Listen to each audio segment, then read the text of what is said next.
మీరు మీ అభిమాన shows and serials TV కన్నా ముందు ఈటీవీ విన్ యాప్లో చూడండి. Download and subscribe to ETV win app. 99 రూపాయలు మాత్రమే.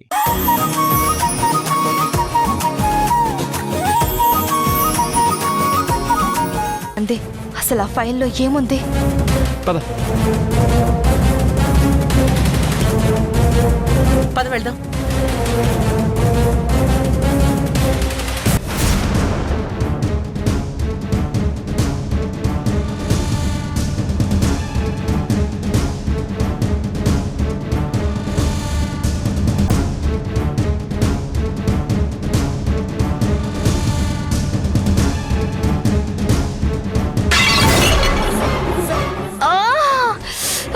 గాయత్రి, గాయత్రి, అబ్బా! గాయత్రి, అమ్మ గాయత్రి, ఏం చేస్తున్నావమ్మా? అయ్యో, నీకేమైనా అర్థమవుతుందా? అసలు చూడు ఎంత రక్తం వస్తుందో. ముందరా అలా కూర్చో. పద, జాగ్రత్త, అలా కూర్చో. కూర్చోమ్మా ముందు. నేను వెళ్ళి ఫస్ట్ ఎయిడ్ బాక్స్ తీసుకొస్తానే. ఇదేంటి ఇప్పటికి ఇలా అడ్డంగా దొరికిపోయాను?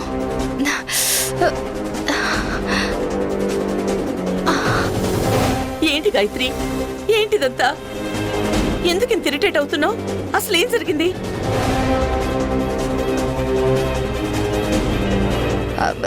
ఏం లేదమ్మా. ఏం లేదేంటి గాయత్రి? ఏం లేకుండానే ఫ్లవర్ వాస్ పగిలిందా? నీ చేతికి దెబ్బ తగిలి రక్తం వచ్చిందా? కళ్ళ ముందు ఇంత కనిపిస్తుంటే ఏం లేదంటున్నావు? ఇంతకు ముందు కూడా నిన్ను చాలాసార్లు గమనించాను.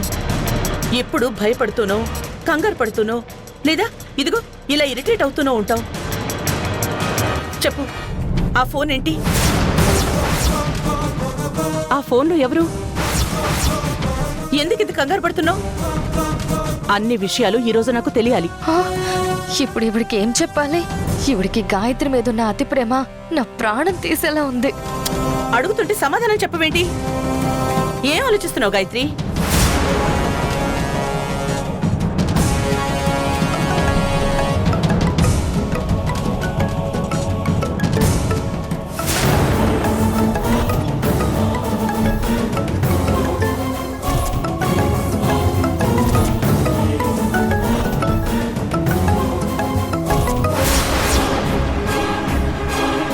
ఇప్పటి వరకు ఇన్నిసార్లు ఫోన్ చేస్తే తీయలేదు.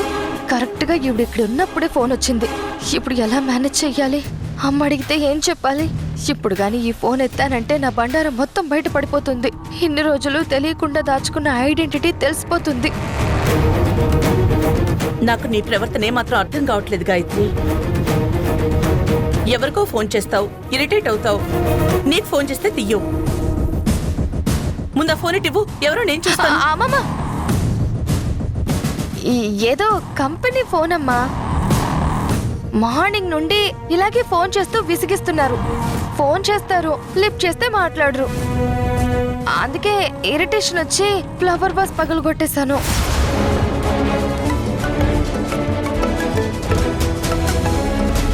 ఇలా ఇవ్వు, నేను మాట్లాడతాను. మళ్ళీ కాల్ చేయకుండా గట్టిగా బుద్ధి చెప్తాను. ఇలా ఇవ్వు. అమ్మా వద్దు, వద్దమ్మా, ఏం అవసరం లేదు. నేను చూసుకుంటాను కదా. అయినా నువ్వు వాళ్ళతో మాట్లాడడం ఏంటి? ఈ నెంబర్ నేను బ్లాక్ చేసేస్తానమ్మా. సరే, ముందు ఆ పని చెయ్యి, లేదంటే ఇలాగే విసిగిస్తూ ఉంటారు. ఏదైనా ప్రాబ్లం ఉంటే నాకు చెప్పు. అలాగే అమ్మా. జాగ్రత్త.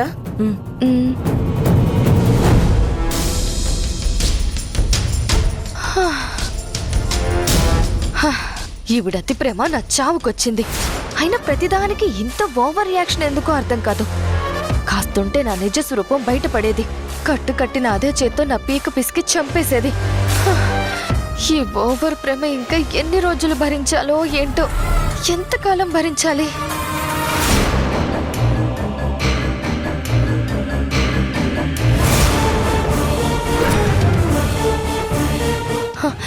పిన్నేంటి అలా చూస్తుంది?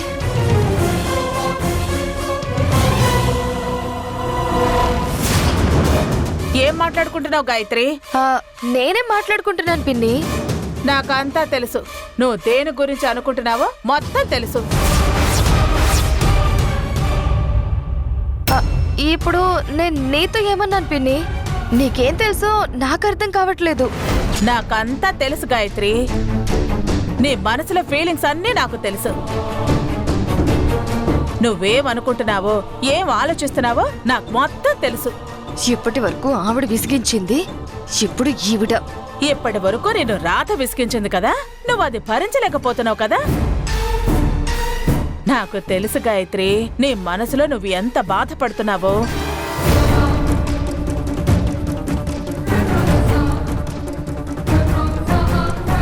ఓహో, పిన్ని రాధ గురించి అనుకుంటుందన్నమాట.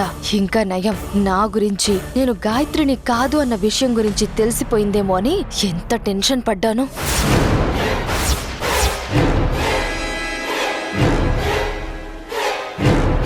చూడు గాయత్రి, నువ్వు రాధ గురించి టెన్షన్ పడుతున్నావని నాకు అర్థమైంది. చూడు గాయత్రి, నువ్వు నాకు కూతురు లాంటి దానివి. చిన్నప్పుడు నేను నిన్ను ఎత్తుకుని పెంచాను. నాకు కూతురు లేని లోటు నీ వల్ల తీరింది. నువ్విలా బాధపడుతుంటే నేను ఊరుకోలేను. ఆ రాధ అంతా చూస్తాను. పిన్ని, నువ్వు ఆవేశపడుకో, మనం ఏం చెయ్యాలో ఆలోచిద్దాం. లేదు, ఆ రాధ వల్ల నీకెలాంటి ఇబ్బంది రాకుండా నేను చూసుకుంటానమ్మా. నీకు నేనున్నాను గాయత్రి, నేనున్నాను.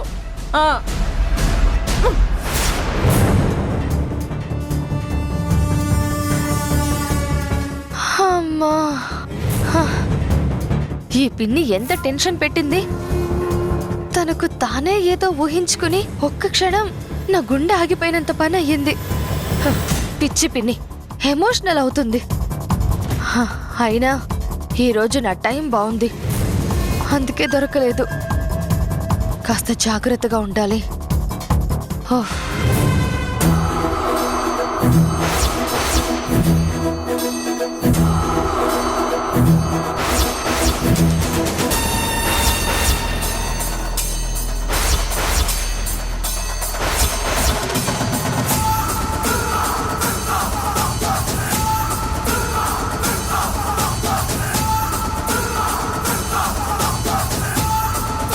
ఇప్పుడు నాకు అన్ని దారులు మూసుకుపోయాయి.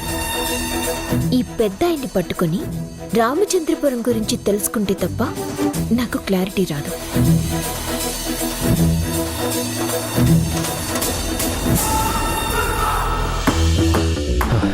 రాధా, చాలా ఆకలిగా ఉంది, భోంచేద్దామా? ఇంకా వంటే చేయలేదు, భోజనం ఎలా చేస్తావు? సరే, ఇద్దరం కలిసే వంట చేద్దాం పద, తొందరగా అయిపోతుంది. నాకు కొంచెం టైం పడుతుంది, నువ్వు వెళ్ళి వంట చేయి. సర్లే, నేను వెయిట్ చేస్తానులే రాధా. అవసరం లేదు, నువ్వు వెళ్ళు, నాకు పనుంది. సరే, వర్క్ ఏంటో చెప్పి ఇద్దరం కలిసే చేద్దాం. ఇది నువ్వు చేసే పని కాదు. ఎందుకు? ఎందుకంటే ఇది బుర్ర ఉన్న వాళ్ళు మాత్రమే చేస్తారు. అదే, అందుకే అంటున్నాను. నువ్వు వెళ్ళి వంట చేయి, వర్క్ ఏంటో నేను చూస్తాను. ఏంటిది? ఏంటి రాధా, ఏంటిదంతా? మన సత్య నిజస్వరూపాన్ని బయటపెట్టడానికి ఇంకా ఎన్ని మార్గాలున్నాయని చెక్ చేస్తున్నాను. అందుకే ఇక్కడ ఇదంతా రాశాను. మనం సత్య అనాథాశ్రమం నుండి ఎంక్వైరీ చేశాం, కానీ అక్కడ మనకు ఏమీ దొరకలేదు. 2 స్కెచ్ ఆర్టిస్ట్ ద్వారా ట్రై చేశాం, కానీ పజిల్ గానే మిగిలిపోయింది. తర్వాత నేను పెరిగిన అనాథాశ్రమం ద్వారా ఫాదర్ దగ్గర ట్రై చేశాం, కానీ అతను చనిపోవటం వల్ల అక్కడ ఏం ప్రూవ్ చేయలేకపోయాం. కానీ నిన్న మన ఆఫీస్కి ఒక పెద్ద ఆయన వచ్చాడు. సత్యని చూసి ఎందుకో కంగారు పడ్డాడు. అడిగితే ఏం చెప్పకుండా వెళ్ళిపోయాడు.